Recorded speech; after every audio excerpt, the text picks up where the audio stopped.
সৌরভ পাল না? শর্মা। সৌরভ শর্মার এপিলেপসি রোগ দীর্ঘ 8-10 বছর ধরে চিকিৎসা চলছে। বাইরে উনি চিকিৎসা করেছেন কিন্তু কোনো রেজাল্ট পাননি। আজকে আমরা এই আকুপাংচার ট্রিটমেন্টের সাহায্যে এপিলেপসি রোগীর চিকিৎসা চলছে।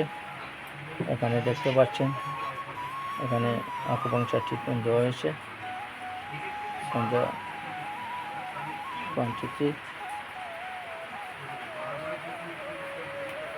এবং পেরিকার্ডিয়াম 6 পয়েন্ট।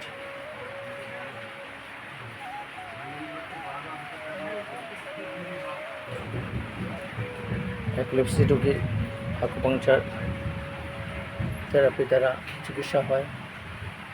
যারা ওষুধ খেয়ে ভালো হচ্ছেন না, বহুদিন ধরে এপিলেপসি রোগে ভুগছেন, এই আকুপাংচার ট্রিটমেন্টের সাহায্যে এপিলেপসি রোগীর ট্রিটমেন্ট হয়।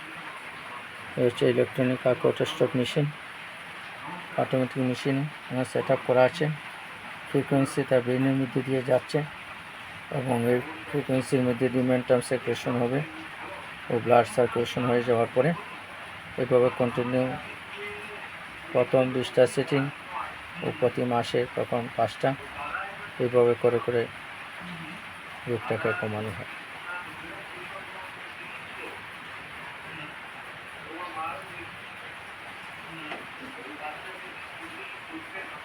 এই হচ্ছে আমাদের, কি জানি নাম তোমার?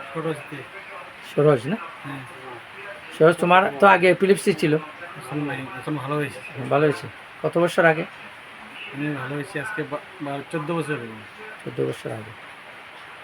আজকে সে মানব সভায় নিজেকে নিয়োজিত করেছে। তার মতো রুগী যারা আছে ওনাদের প্রচার প্রসার করে এবং সেই রুগীরা যাতে সুস্থ হয় সেই জন্য এই চেষ্টা চালাচ্ছে। মা, দিদি, আপনি তো বিভিন্ন জায়গায় ডাক্তার দেখিয়েছেন। হ্যাঁ, ডাক্তার দেখানোর পরে কি কমছে না রোগটা বাড়ছে?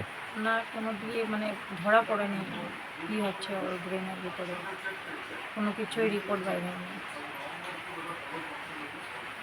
আচ্ছা, তো আপনি বিভিন্ন জায়গায় ডাক্তার দেখিয়েছেন না?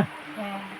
আচ্ছা, আমাদের দিদি দীর্ঘদিন ধরে ডাক্তার দেখিয়েছেন। আচ্ছা, প্রথম যখন ওর ফিট হয় তখন কি হয়? যখন ফিট হয় মানে ও মানে বলতে পারে না, ও কোনো কাজে কর্মে থাকুক বা বসাই থাকুক, মানে হঠাৎ করে মানে পড়ে যায়, পড়ে মানে মাথা ওটা মানে বেন্ড হয়ে যায় আর কি, গলাগুলো বেন্ড হয়ে যায়, পাগুলো বেন্ড হয়ে যায়, ও বলতে পারে না কি করে, সেন্সলেস হয়ে যায়। হ্যাঁ, সেন্সলেস হয়ে যায়। এপিলেপসির লক্ষণীয় হচ্ছে হঠাৎ করে সেন্সলেস হয়ে যায়। মাঝে মাঝে অনেক সময় মুখে দিয়ে ফেনা আসে না? কোনো সময় ফেনা আসে, কোনো সময় বমিও হয়। তো আপনারা দেখতে পাচ্ছেন, এই হচ্ছে এপিলেপসি রোগী। আমরা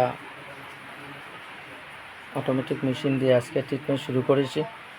সেই রোগী দীর্ঘদিন যাবৎ অবজারভেশনে থাকতে হয় এবং আমরা মাসে মাসে চেক আপ করবো, রিপোর্টিং করব।